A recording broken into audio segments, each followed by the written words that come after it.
Northeast Ohio's #1 choice for news. Fox 8 News on CW55 starts now. We're first at 11 with weather and sports. I'm meteorologist Mackenzie Bart with a look at the forecast. And we have another overnight system on the way. We're not expecting a lot of snow out of this system, but again, it's falling just in time for the overnight and that morning commute. So if you are planning on doing any traveling late tonight into early tomorrow morning, you are going to run into some slick spots and some lower visibility. We're already starting to see some of that snow creep on into parts of Lake County, Ashtabula, northern Geauga County, Cuyahoga County, and the close lake shore of Lorain County too. But the heavier stuff isn't going to move in till we get past midnight, 1, 2, 3 o'clock in the morning. It's all with this cold front, and this cold front's going to bring some of the coldest air we've seen so far of the season behind it. So not only are we dealing with the snow, but also the bitter cold too. Temperatures out there right now hanging out in the 20s. Look at this. This is the air that we're going to be tapping into, single digits already into the upper Midwest, and that's heading our way come Friday morning. Even tomorrow, temperatures will fall through the day. We'll start off in the upper 20s, but by lunchtime in the evening, we'll already be in the low 20s, and it's expected to feel like the teens pretty much all day long tomorrow. And then by Friday morning, our temperatures dip as low as the low teens and single digits. But with the breezy conditions, we are going to have a wind chill. So a lot of places are expected to feel around 0, if not below that. And that's Friday morning. So break out those warmer winter coats. You're going to need them for several reasons as we round out the week. Here's a look right around 5 o'clock in the morning. So again, 4, 5, 6 o'clock, we're kind of in the heart of pockets of heavier snow bursts, lower visibility with the gusty winds. But that's out of here by 9, 10 o'clock in the morning, and then we're quiet through the rest of the day. Quiet on Friday too, although it is going to be a cold day, cold few days as we round out the week and head into the weekend. Here's a look at how much snow we're expecting. Again, not a lot. Most places 1/2 inch to 1 inch, a coating in places that are west of 71. Snowbelt's expected to see the most, which still 1 to 2 inches of snow. But again, it's that timing of falling during that morning commute. So give yourselves plenty of time. Starting off with snow in the morning, temperatures fall through the day. We'll end up in the single digits and teens Friday morning and feeling much colder than that. Friday afternoon, we're back in the low 30s. Low 30s this weekend. Got to watch out for another system on Sunday. We're quiet Monday, and then we'll try to warm things up next week with highs in the mid-30s, and that's when we add in our next system, rain-snow mix Tuesday, Wednesday, and Thursday. Let's send things over to PJ Ziegler for a look at sports. Hi, everybody. This was supposed to be a get-right game for the Cavs after beating Indy earlier this week. Portland arrived missing half their roster on a bad losing streak, but they treated the Cleveland defense like a revolving door. It was a great start for the Cavs. Evan Mobley knocks down an early triple. He had 23 points. Cavs led by 8. That was their largest lead of the game. Midway through the second, the Trailblazers took command of the game. Denny Avdia buries the 3. He had 27. Blazers led by as many as 18 in the fourth. The Cavs cut the lead down to 5. Donovan Mitchell had 33, but it wasn't enough. Blazers snap a 3-game losing streak, 122 to 110. Browns quarterback Deshaun Watson is officially stepping out of the rehab room and back onto the practice field. Today opened Watson's 21-day window to return to the lineup. If he's not activated in 3 weeks, he will have to remain on the PUP list the rest of the year. Watson did individual drills. He'll likely head for the scout team next. Watson has been on the physically unable to perform list since the season began because of a ruptured Achilles tendon. Our focus is activating this practice window, seeing him on the practice field, getting him into individual, those type of things. And I think I want to point out he's worked really, really hard to rehab from this. He's done everything that's asked of him. So he's been so supportive in the meeting room, on the game field with the players. On National Signing Day, South Florida just scored a Buckeye. Ohio State offensive coordinator Brian Hartline has been named the head coach at South Florida. He replaces Alex Golish, who left to take the Auburn job last week. Hartline will be with the Buckeyes throughout their playoff run. He will be introduced by South Florida following the Big Ten championship game. Cleveland's bullpen was great last year, but you can never have enough pitching. And so the Guardians added a right-handed pitcher today. The Guardians signed a right-hander, I should say, to a major league contract. He spent most of last year with the Angels. He had a 3-2 record with a 5.55 ERA in 43 relief appearances. Connor Brogdon is under club control through the 2027 season.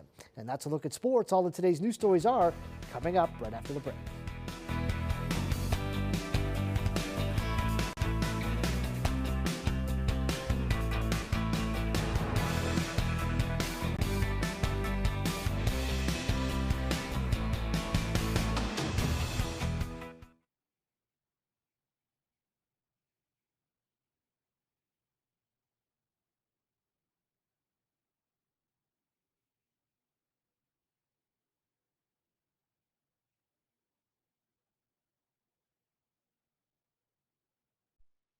And welcome back to Fox 8 News on CW55. The Fox 8 I-team has uncovered delays sending help to 911 calls after technical problems in dispatch. One call involved a medical emergency that ended with the death of an off-duty police officer. I-team reporters Peggy Gallick and Ed Gallick did some digging.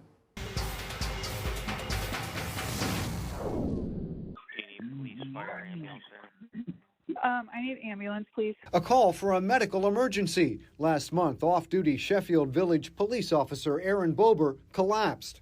He later died. The I-team has found technical trouble at the Lorain County 911 center led to a delay sending help. So we investigated. The ambulance is being sent now. We were unaware that the call was happening. The Sheffield Village fire chief tells the I-team his department never got the call. Some county 911 software was down. A captain happened to notice a call when he looked at an app on his phone. Sheffield Village Dispatch, do we have a call for Kevin Street? Affirmative.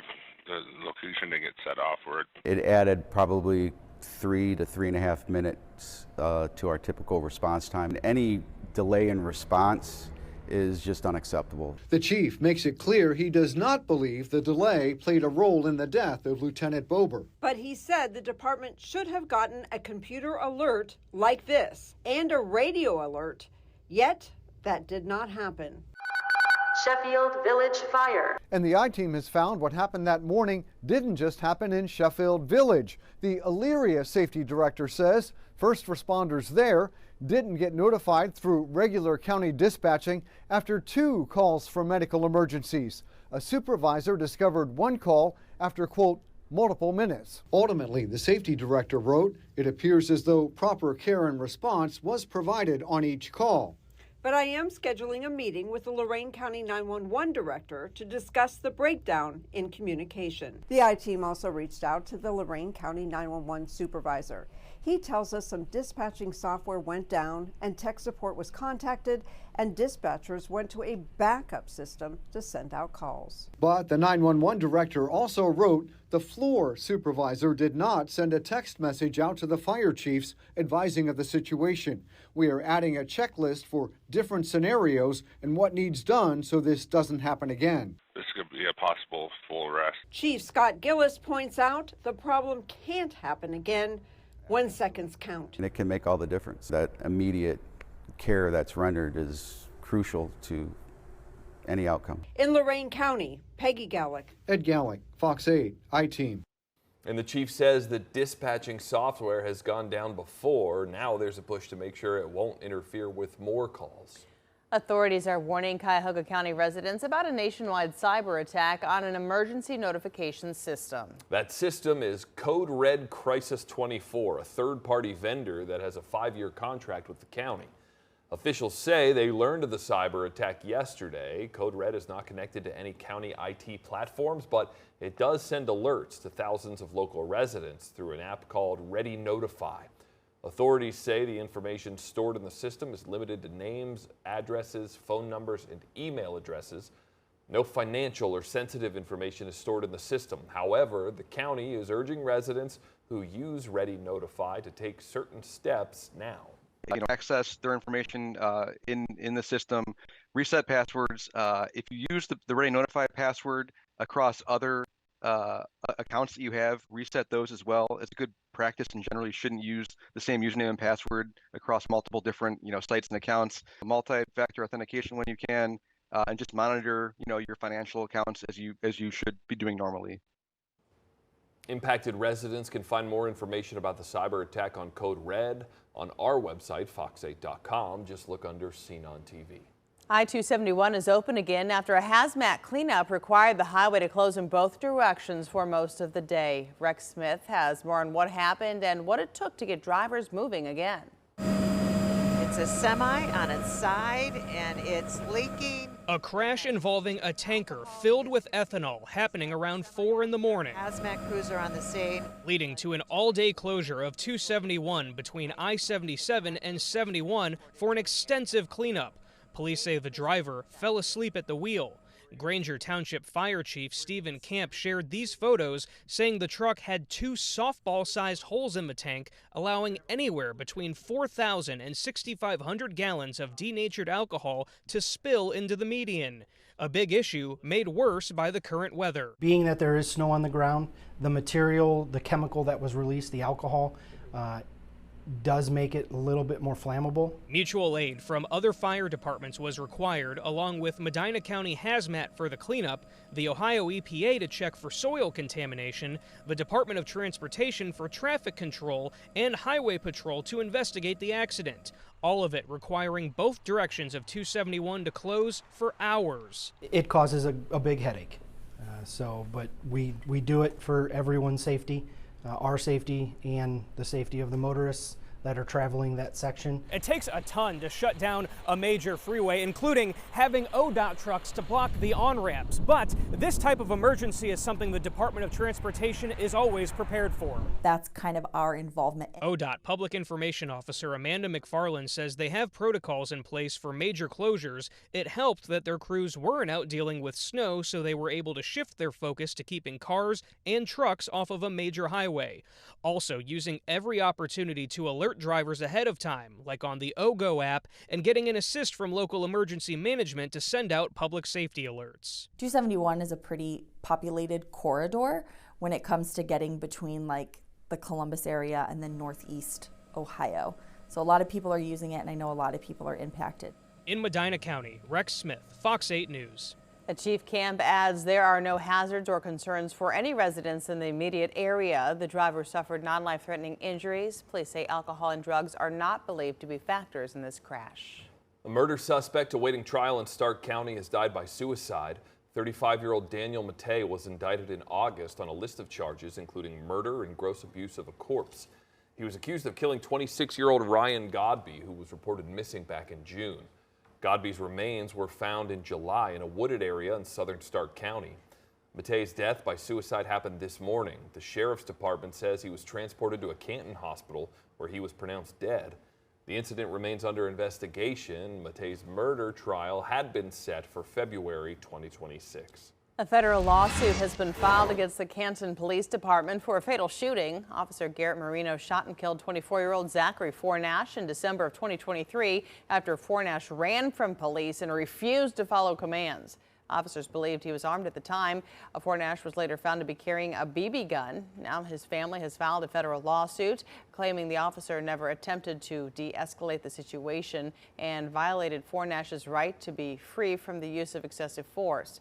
Last year, a Stark County grand jury chose not to indict Officer Marino in connection to the shooting. The new lawsuit seeks a jury trial and $1 million in damages, and neither the city nor the Canton Police Department are able to release any information about this case due to pending litigation. The Willoughby Police Department says one of its officers was struck by a vehicle this morning while working an off-duty job. Officials say the officer was directing traffic on a construction site in the area of State Route 2 and Vine Street just before noon when it happened. Thankfully, police say his injuries are not believed to be serious. As families prepare to gather for the holidays, a different kind of seasonal tradition is making an unwelcome return. Yeah, health experts say the Norovirus, or so-called winter vomiting disease, is spreading fast and earlier than usual. Fox 8's Jennifer Jordan reports. It may be the holiday season, but what's taking hold across much of the country right now is anything but festive. It typically causes a combination of vomiting and diarrhea. Norovirus, also known as the winter vomiting disease, is a nasty, extremely contagious stomach bug, and it's been rising steadily since mid-October.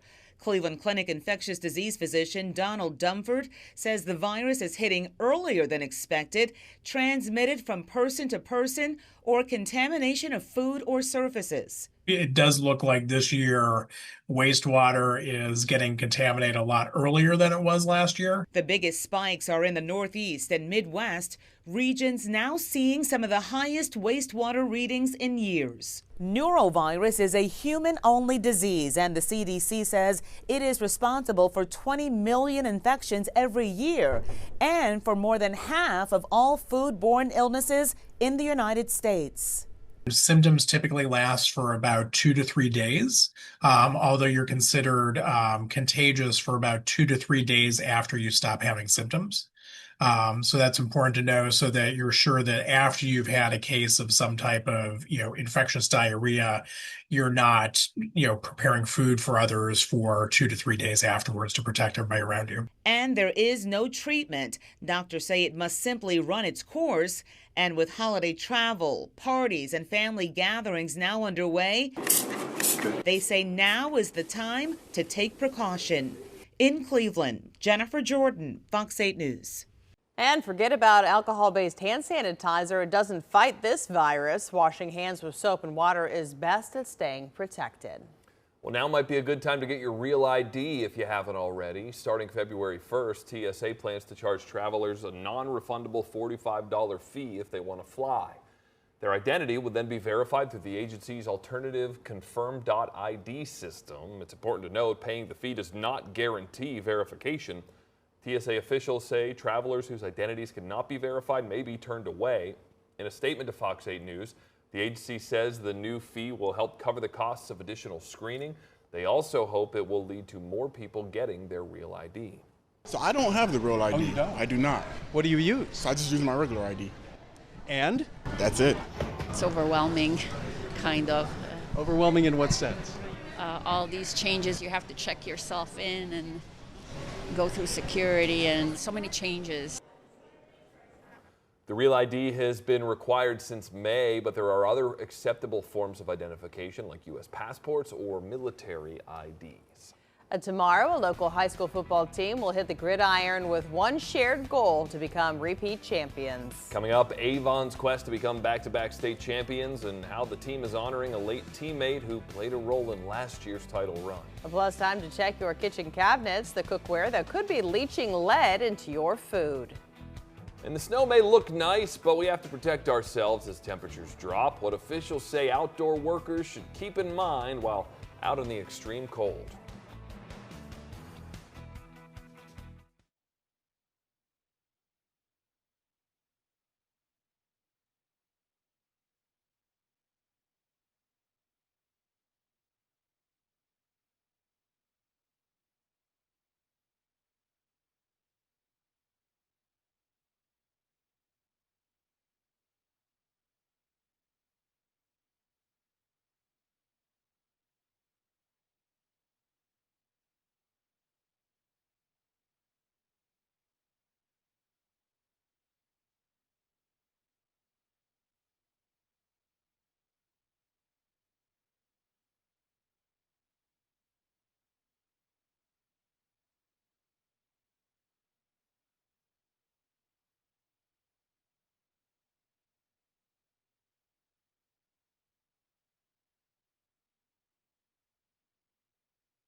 Welcome back. Tomorrow, the Avon Eagles football team will play in the state championship, hoping to become repeat champions for the first time in school history. As Fox 8's Melissa Reed reports, the team's historic state title run is motivated by their late teammates.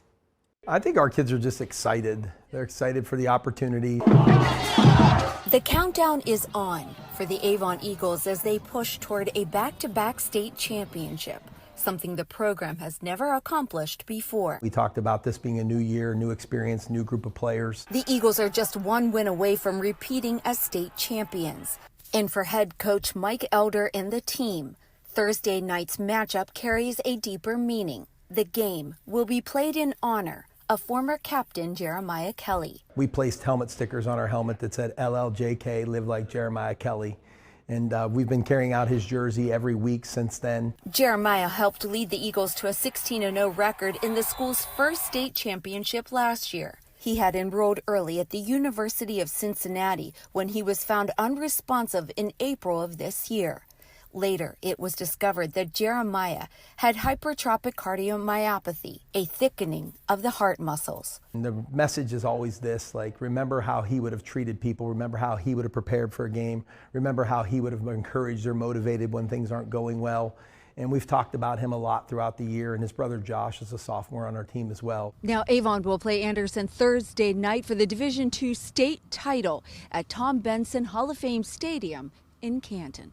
Elder said the state finals is a rematch of last year's game. However, this year, the Eagles have a powerful motivation. We're certainly carrying him with us this entire season, and I know he'll have a best seat in the house as he looks down and hopes that his brothers are able to win this thing again. In Avon, Melissa Reed, Fox 8 News. Last year, Avon defeated Anderson 20-13. We'll see what happens when the champs take the field tomorrow. The Trump administration has paused immigration applications from 19 non-European countries, citing concerns over national security and public safety. That includes a pause on green cards and U.S. citizenship processing. The list of countries includes Afghanistan, Chad, Libya, and Somalia. The memo cites several crimes suspected to be committed by immigrants, including the recent attack on National Guard members in Washington, D.C. that killed one and seriously injured another. Well, tomorrow, a federal vaccine advisory committee is expected to discuss whether newborns should still get the hepatitis B vaccine. Right now, federal health recommendations suggest that all babies be vaccinated against the liver infection in their first day of life. But the committee handpicked by Health Secretary Robert F. Kennedy Jr. is expected to change that. The American Academy of Pediatrics will continue to urge a birth dose of the hepatitis B vaccine. The FDA is expanding a safety warning that lists several cookware products that could be contaminated with lead. The cookware was manufactured in India, where certain metal alloys are commonly found but are not allowed in the U.S. A complete list of affected products can be found on the FDA's website, and additional products could be added in the future.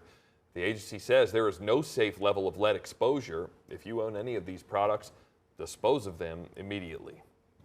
Well, having to deal with colder temperatures this time of year can be no fun. But people who work outdoors still have to get their job done while doing their best to stay warm.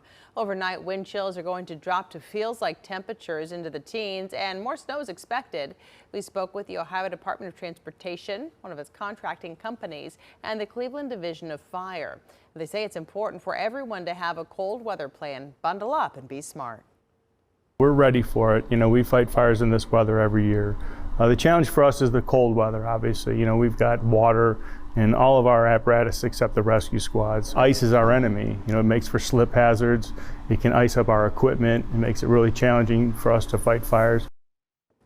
ODOT says its crews will be out treating the roadways overnight. They're also focused on making sure workers are limiting their time outdoors to prevent weather-related injuries.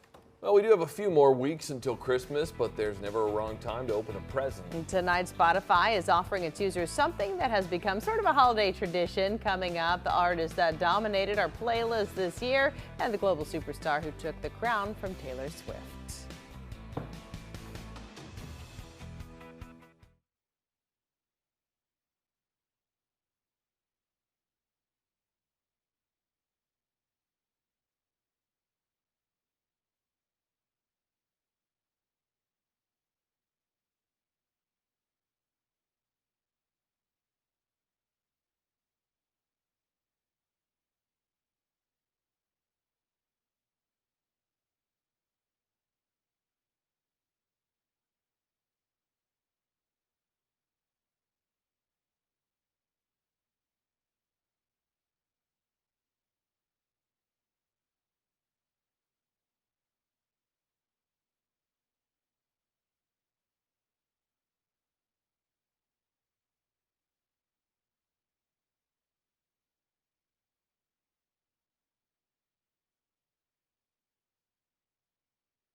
It is that time of the year. Hundreds of millions of music fans can now unpack the songs that filled their ears over the past year.